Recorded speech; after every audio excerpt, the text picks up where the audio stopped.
আমার জীবনই তো রাহমাতুল লিল আলামিনের জন্য। ওই তলোয়ার নিয়ে গেছে, যুদ্ধ শুরু হয়ে গেছে।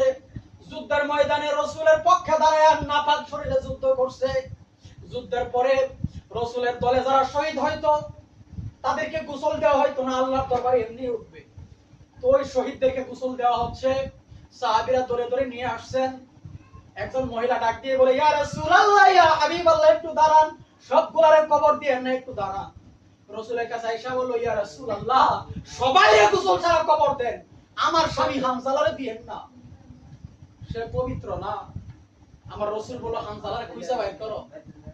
ওই সময় আসমান থেকে কোটি কোটি বৃষ্টি শুরু হয়েছে, বন্যা, সুবহানাল্লাহ।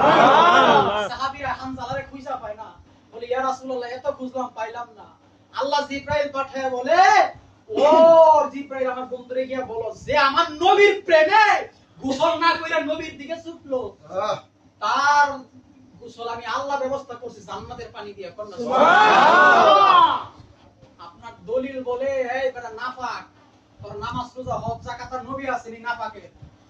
আর হামজালার আয়েশ বলে, আমার নবীর জন্য জীবন দিলাম। আল্লাহ বলে, আমার নবীর জন্য জীবন দিলি, নবীর জন্য, কিন্তু কথা খেয়াল করবেন।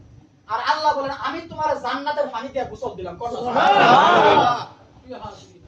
সেজন্য এশকে আকুল চলে না। বলবেন যে দুরূদ আপনারা পড়েন, মিলাদ কেন? নবীর যুগে ছিল না।